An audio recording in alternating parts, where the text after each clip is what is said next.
Apa?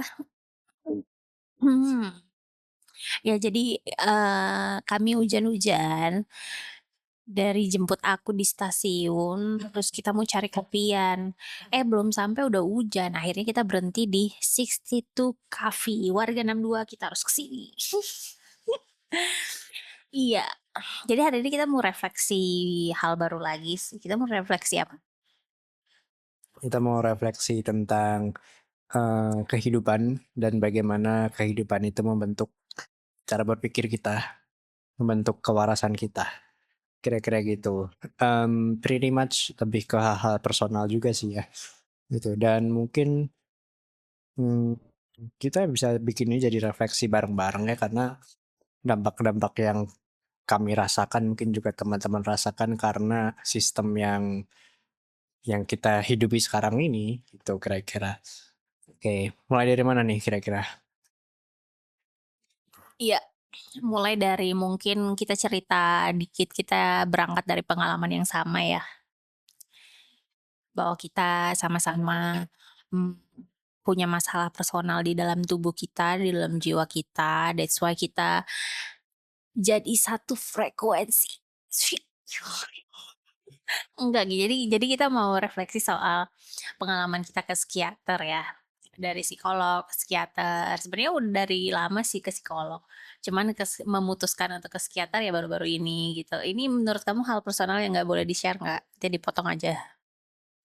Nah, ya jadi kita refleksi aja gitu. Wajar nggak sih kita di usia segini kita ke psikiater? Atau menurut kamu gimana setelah, mmm, pengalaman ke sana, menurut kamu apa yang kamu dapatkan? Jadi ini dulu ya, disclaimer dulu ya, aku duduk gini bukan karena aku nggak engage sama kamu, tapi karena kedinginan. Aku masih batuk-batuk dan, kedinginan. Jadi kalau masalah mental sendiri buat aku bukan hal yang aku takutin. Sebenarnya aku ke psikolog tuh udah dari tahun 2022, itu udah ke psikolog yang bayar mandiri, lumayan lumayan habisin banyak, rata-rata ke psikolog habis 600.000 700.000. 2023 ke psikolog lagi dan pretty much the same sekali berangkat kira-kira ya 600 700 ribuan dan at that time itu problem yang aku temui dan aku rasa sangat tidak nyaman adalah, tentang personality disorder, eee, tapi poin itu nggak harus kita jadikan kayak satu disorder yang nggak bisa berubah sih, karena itu pasti akan eventually akan berubah as time goes by dan sebagaimana kamu menghendaki untuk itu berubah gitu loh. Dan at that point last year itu I was diagnosed, dengan screening yang singkat ya, bukan yang screening yang beberapa kali tentang, personality disorder itu aku avoidant gitu. Nah semenjak dari itu I change my way of interacting with people dan memang banyak hal yang mempengaruhi kenapa aku bisa akhirnya avoidant dengan pola pikirku dan beberapa core belief yang aku punya yang akhirnya ya resulting dengan, diagnosa itu. Kalau aku sih dari situ ya, untuk yang sekarang ke psikiater baru 2 bulan ini ke psikiater, 2 3 bulan inilah ke psikiater, for the first time I'm on meds gitu ya, on medicine, dengan dosis yang sangat sedikit. Sebenarnya nggak ada diagnosa apa-apa sih, secara tertulis ya dokter itu apa, bilang apa, cuman memang dikasih antidepresan aja dengan dosis yang memang sangat sedikit memang, gitu. Mungkin itu sih background dulu deh. Kalau kamu gimana? Progres kamu dengan kesehatan mental? Ya sebenarnya kalau ngomongin progres kayaknya aku sedikit a little bit takut gitu ya, maksudnya bukan takut juga sih, kayak ngerasa kayaknya itu sesuatu yang tidak perlu diumbar dulu. Karena kalau kalau ditanyain progres sih kayak aku muter di situ doang sih. Jadi kayak, progres kayak maju, tapi ya mundur lagi gitu. Jadi aku tidak memanggil itu sebagai progres gitu. Cuman setelah, memutuskan untuk pergi ke psikolog, sebenarnya udah beberapa kali ke psikolog ya, cuman baru banget beberapa minggu terakhir ini baru berani ke psikiater karena ada BPJS, kalau nggak ada BPJS saya juga tidak berani karena duitnya Bro, miskin gua. Jadi, dengan bantuan BPJS akhirnya berani untuk ke psikiater dan, "Ya kamu tidak sendiri kawan." Tos dulu, I'm on meds tuh. Ya aku minum obat juga. Setelah aku ke psikiater itu, aku jadi refleksi kecil-kecilan ternyata manusia itu kompleks banget, Mas. Kayak dari segi perasaannya, dari segi pikirannya, yang di mana baru-baru ini kan aku terjadi, takdir yang begitu besar ya yang turun ke aku. Nah, ternyata itu mengubah cara aku memandang dunia gitu, cara aku memandang orang itu berubah juga. Cara aku menyesuaikan diri dengan hidupku sekarang, itu tuh bener-bener kompleks banget. Jadi setelah dari psikolog itu ya bukan psikolog ya, psikiater, dan psikiater itu ya aku merasa ternyata, wah bener teori yang manusia adalah makhluk sosial yang tidak bisa hidup sendiri. At least kita hidup dengan bantuan obat gitu ya. Jadi kayak tidak bisa hidup sendiri itu bukan hidup dengan orang lain, kayak misal kamu dengan pacar kamu, tapi di sisi ini pun aku sadar ternyata aku tidak bisa hidup dengan bantuan obat gitu. Jadi kayak, wow ternyata manusia sekompleks itu gitu. Menurut kamu manusia itu kompleks banget juga nggak? Atau apa yang kamu dapetin dari mempelajari maksudnya berelasi dengan sosial kamu? Karena kamu kan merasakan ada personality gangguan personality kan? Ya. Jadi manusia makhluk yang kompleks ya. Maksudnya manusia makhluk yang kompleks gitu. Kayak apalagi ketika kamu makin tua, pola pikir kamu makin terbentuk oleh pengalaman yang kamu nggak expect sama sekali dan kamu hidup seakan-akan kamu di bawah judgement dari orang lain. Padahal kalau kita compare diri kita pas kita masih kelas 5 SD, kayak kita nari nggak jelas pun kita happy gitu. Tapi sekarang kalau kita nari nggak jelas kayak kita takut kena judgement dan lain sebagainya. Nah, kompleksitas itu aku rasa banyak ya sumbernya dari trauma berelasi dengan apa namanya circle-circle kita terdahulu dengan orang tua katakanlah dengan lingkungan kita growing up lingkungan profesional akademis pun juga berpengaruh ya gitu. Tapi kalau aku sendiri kenapa aku menghindari relasi dengan orang-orang karena memang aku jarang berrelasi sosial. Itulah kenapa aku skeptis setiap aku berelasi dengan seseorang. Nggak hanya ke orang baru, orang yang lama pun aku akan skeptis juga. Kenapa, relasi ini masih ada, jadi kayak questioning aja gitu. Nah, poin-poin seperti itu makin ke sini makin muncul gitu. Jadi kayak rasa skeptis itu muncul bukan karena tidak percaya, tapi untuk mengetes aja gitu loh. Sebenarnya itu kita berelasi untuk apa? Jadi aku selalu mempertanyakan hal itu untuk ngetes aku sendiri juga gitu. What was the purpose of our relation misalnya gitu. Apakah cuma untuk memuaskan egoku atau memuaskan egomu aja? Nah, ini kita coba strip down bersama gitu. Kita coba telanjangi niat kita bersama tuh apa kira-kira gitu. Jadi aku berjarak ke orang-orang karena memang aku tidak mau membebankan apa ya emosiku ke orang-orang itu karena I still believe life is a game gitu. Kalau aku beberkan semua ke semua orang, ya kayak main catur kita membiarkan semua orang tahu permainan kita kan. Maksudnya kayak how we think, how we visualize our dream kan. Jadi kayak semua orang tahu gitu loh. Dan mungkin juga pada level tertentu ketika orang-orang itu punya niat yang tidak baik, justru apa yang kita share itu bisa jadi bumerang gitu. Bisa jadi alat mereka untuk katakanlah em, menurunkan semangat kita atau mungkin dero derogatoring kita gitu misalnya. Kalau aku sih gitu sih kenapa aku agak skeptis sama orang juga dan avoidant. Kalau kamu bagaimana lihat kompleksitas relasi sosial kamu? Karena kamu kan sering ini kan apa namanya ngobrol sama banyak orang juga. Mmm, kalau kompleksitas banyak sih yang udah yang kamu jelasin juga, gimana kita memandang orang skeptis. Cuman mungkin yang di diriku sendiri ya, aku merasa itu hal kompleks banget ya karena dipaksa, apa ya, dipaksa menyesuaikan dengan keadaan. Dan itu yang menjadi problem aku pas ke psikiater kemarin, adjustment disorder kayak gitu. Bahwa, ketika kita tidak maksudnya kaget dengan situasi, eee, yang kita alami, itu ya kita akan susah melakukan penyesuaian itu. Itu sih yang aku sadar karena, kayak semisal aku biasa dengan hal-hal yang seperti A, kemudian ketika mama dan papa meninggal, aku harus, menyesuaikan diriku dengan yang B, dan itu tuh super duper masih di situ mulu, Mas. Jadi kayak ngerasa, "Ih, kayaknya aku nggak jalan-jalan deh, kayak di A mulu," gitu.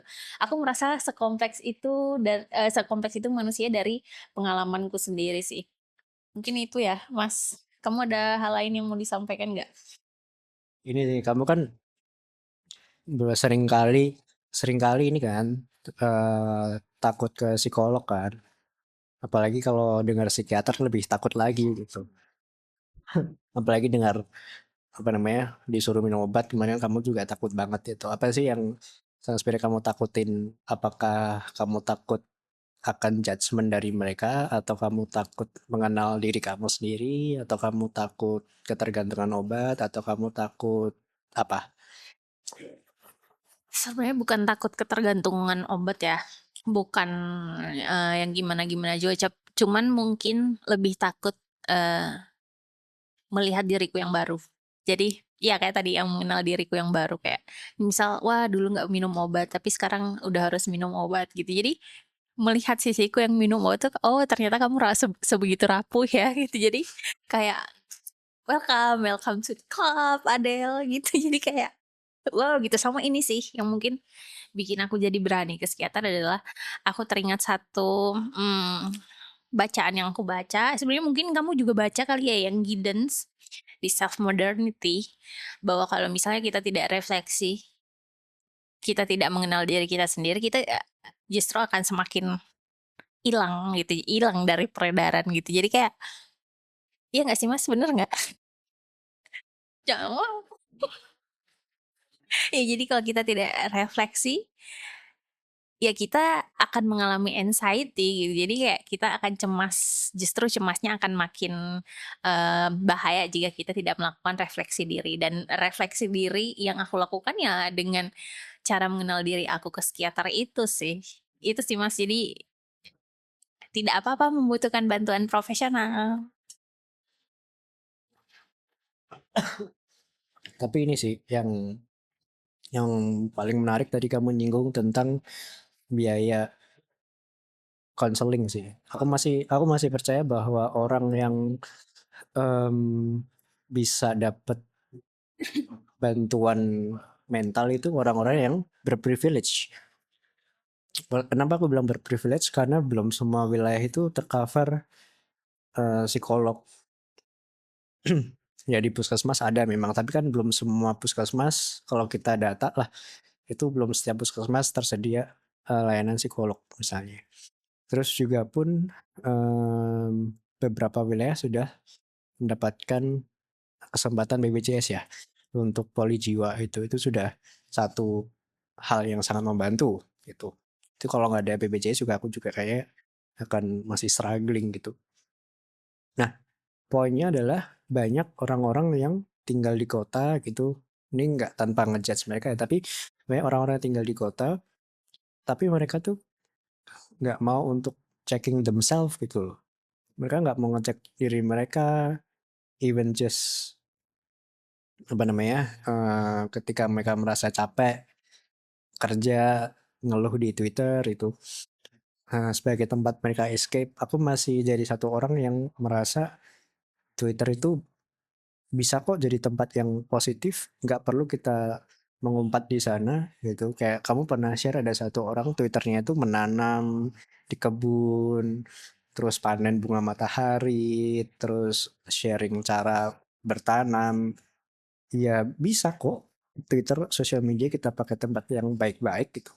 Bukan berarti kita menghilangkan yang jelek, tapi kita anticipate yang jelek itu dengan apa namanya pergi ke profesional gitu. Nah, balik lagi tadi ke perkara uang itu aku masih yakin bahwa ya ke psikolog secara jangka panjang gitu ya, itu masih privilege sih. Apalagi obat itu ada yang nyampe 2 juta kan. Eee, Teman kita ya, ada itu yang nembus obat tuh sampai 2 juta dan itu nggak di-cover BPJS juga gitu. So, bersyukurlah orang-orang yang punya uang dan punya kesadaran untuk ke psikolog gitu, karena mereka berarti sangat aware dengan apa yang akan menimpa, bukan apa yang menimpa ya, apa yang akan terjadi ke generasi selanjutnya. Kadang kan banyak ya simptom-simptom yang berujung ke disorder ya, mental disorder yang nanti bisa diwariskan ke keturunan mereka, dan kalau kita nggak anticipate dari sekarang, ya itu akan berdampak sangat berbahaya gitu. Aku jadi mau komen yang tentang ketika orang sadar bahwa mereka punya masalah, bukan masalah sih, gangguan, gangguan dalam diri mereka atau something's wrong di diri mereka, itu juga termasuk salah satu privilege ya, dan aku setuju karena orang yang sadar akan mentalnya itu tergantung dari lingkungannya juga kan. Lingkungan, apa yang dia baca, dan bayangin aja, imagine kalau ketemu orang yang memang dia nggak punya lingkungan seperti itu, lingkungan yang sadar akan, mental health, atau enggak bacaan-bacaan dia yang nggak pernah nyampe berita, yang di mana berita juga pun sekarang udah akses pakai premium anjir. Jadi yang nggak punya HP bahkan, kayak itu gimana ya orangnya untuk refleksi tiap hari, refleksi kritis atau dengan, menyadari kalau dirinya itu ada yang salah seperti itu. Nah itu aku juga wonder sih itu gimana caranya mereka. Terus yang kedua tentang apa tadi kamu nyampein lagi? Privilege Nah baik. itu kan privilege, ya privilege berbayar. Mmm, iya sih orang-orang yang mungkin mereka bisa konsumsi psikolog, konseling, kayak gitu-gitu. Ya itu baru privilege pertama, apalagi yang nggak di-cover sama BPJS karena itu mahal ya, sekali datang 40 menit itu bisa 250 sampai 300, dan aku waktu itu beberapa kali di, psikolog yang mandiri, itu bayar juga segitu dan aku merasa tidak mampu. Jadi akhirnya, mmm, bukan bukan tidak mampu yang gimana sih, cuman merasa bahwa, oh kayaknya sepertinya uangnya untuk hal lain deh, kayaknya tidak untuk psikolog dulu gitu. Jadi ada fase di mana aku merasa seperti itu dan akhirnya memutuskan untuk menggunakan, BPJS.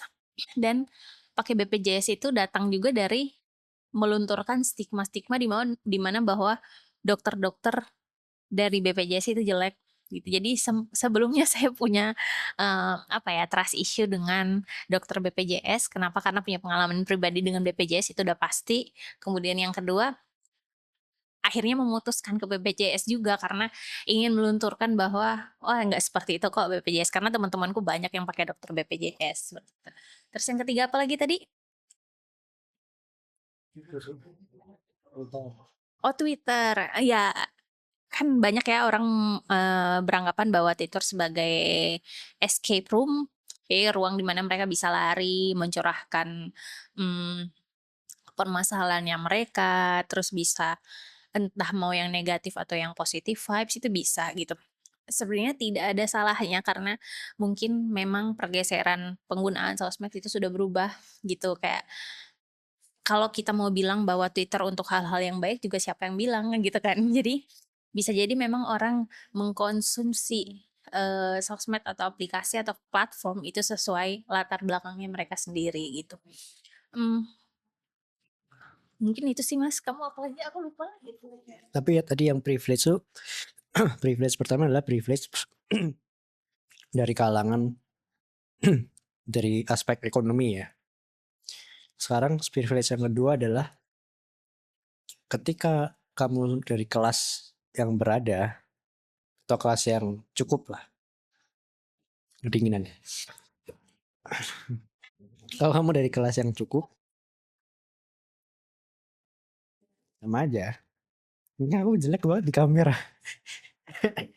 Nah, kalau kamu dari kelas yang cukup, kamu sudah memikirkan bagaimana kamu mencukupi diri kamu, bagaimana kamu meng menghindari blok-blok yang bisa menutupi aktualisasi diri kamu. Contohnya, aku tuh pengen katakanlah ya, aku pengen baca banyak buku gitu, tapi aku susah fokus misalnya. Nah, aku pecahkan gimana caranya biar aku bisa fokus dan menyelesaikan banyak buku itu, salah satunya ke psikiater misalnya. Nah, orang-orang yang mungkin, berada pada kondisi ekonomi yang belum stabil, buru-buru mereka mikir kesehatan mental, mereka aja mikir makan apa aja susah. Mereka mikir besok, dapat kerja dari mana pun belum tentu mereka punya gitu, apalagi bayar iuran BPJS. Apalagi mereka, punya awareness untuk, katakanlah tadi ya, staying healthy dalam hal mentalnya gitu. Nah, mungkin mereka nggak kepikiran karena kebutuhan dasar mereka pun belum tercukupi gitu loh. Nah, aku rasa itulah kenapa aku bilang tadi, ke psikolog itu adalah hal yang privilege gitu. Cuma ada yang mau nambahin lagi nggak? Nggak ada sih. Ya, tapi aku setuju. Menyadari kesehatan mental, menyadari bahwa diri kita something strong itu memang luar biasa privilege. Jadi ketika kamu sudah punya duit, sudah punya lingkungan yang sadar akan kesehatan mental, menurut aku itu dipakai baik-baik sih. Karena kedepannya kamu bisa menjadikan itu sebagai penopang kamu untuk hidup. Karena in this economy itu dengan dunia yang semakin besar tapi penghasilan yang semakin sedikit, dengan dunia yang dengan negara yang sudah semakin dikuasai, yang dimana kita semakin terpinggirkan kayaknya, mmm, keep them safe gitu. Jadi carilah ruang-ruang di mana kamu merasa, bahwa kayaknya akan ada gunanya deh gitu, kayak semisal safe space ya gitu, kayak misal mungkin, cari tempat olahraga kek, tempat apa, tapi lagi-lagi itu balik lagi itu privilege. Gitu sih, ya aku juga masih percaya bahwa ke psikolog itu suatu hal yang, mmm, ha lekat dengan privilege orang. Dan jangan lupa juga banyak tempat kerja yang masih mengabaikan pentingnya konseling sih. Kayak ada NGO juga kan, mungkin beberapa aja ya yang mereka memang membahas tentang isu KDRT, tapi orang-orang yang memfasilitasi diskusi itu atau fasilitatornya sendiri tidak mendapatkan akses terhadap, kesehatan mental gitu. Padahal kan mendengarkan cerita KDRT, terutama bagi perempuan itu adalah hal yang sangat berat aku yakin dan cukup traumatis juga untuk beberapa, perempuan mungkin pada titik tertentu ketika mungkin mereka mengalami itu ketika masa kecil juga. Dan lagi, ketika kita main dengan kondisi mental seperti itu tadi, kamu bilang in this economy memang ya semuanya ending-nya harus kita tangani sendiri gitu. Kayak banyak kan pekerja sekarang tuh kan di gig economy ya, dan sangat sangat tidak ada, apa namanya, safety zone untuk ke psikolog gitu. Katakanlah orang yang kerja event to event, ya mereka event selesai ya udah gitu. Tidak ada, eee, apa, jaminan bahwa mereka nggak stres atau apa, atau mungkin freelancer-freelancer pun juga mereka nggak ada fasilitas dari kantor karena mereka pun dianggap sebagai pekerja lepas. Mereka nggak kerja pun juga kayaknya kantor nggak masalah juga, gitu. Mungkin poinnya itu siapa lagi ya, tentang ini? Ih, kamu tadi bahas apa tadi? Kantornya, oh iya, aku juga jadi kepikiran sih, eee, gimana pekerja-pekerja ya, pekerja lepas yang memang nggak punya, apa ya, nggak punya jaminan untuk kesehatan mental, itu jadi PR besar buat Indonesia. Karena kesehatan mental sebenarnya banyak orang yang sudah, punya wawasan ya soal kesehatan mental, cuman dari SDM-nya itu kurang.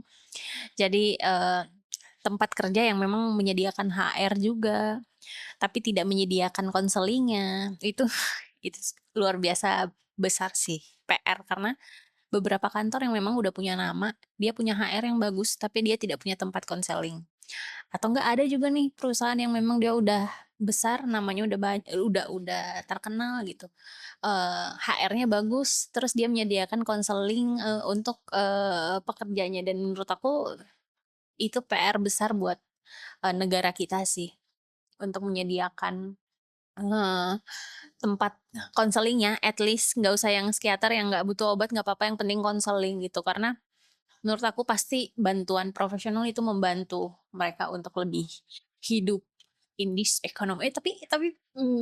Pikir-pikir aku jadi penasaran deh, apakah psikolog itu butuh psikolog? Apakah psikiater butuh psikiater?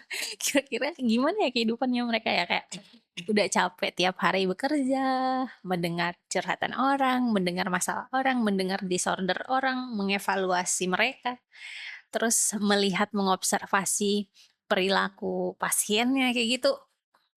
Kayak, gimana ya mereka ya di belakang kita? Kayaknya ada satu film ini deh, film pendeknya siapa tuh yang kita sering nonton film pendek tuh? Om Leto. Om Leto. Ya. Ya, Om Leto ada satu film pendeknya dia membahas tentang psikolog juga. Bagaimana psikolog itu bahkan punya suara-suara di kepalanya sendiri gitu. Dan memang psikolog itu punya apa namanya problemnya sendiri gitu. Dan aku rasa jawab pertanyaan kamu sangat sangat mungkin seseorang yang berprofesi sebagai uh, profesional di bidang psikologis membutuhkan bantuan itu sangat sangat mungkin kan. Ya katakanlah kayak kayak kamu uh, anak motor, kamu bisa benerin motor, tapi ketika motor kamu rusak, mungkin kamu masih butuh bantuan ke orang yang lebih expert lagi kan. Dan satu lagi yang mungkin menurut aku perlu jadi perhatian juga adalah konsumsi konten-konten kesehatan mental di sosial media sih, karena banyak loh konten-konten tuh yang sebetulnya toxic positivity. Kayak kayak kayak apa namanya nggak apa-apa nggak bercerita hari ini, yang penting kamu tetap kuat gitu.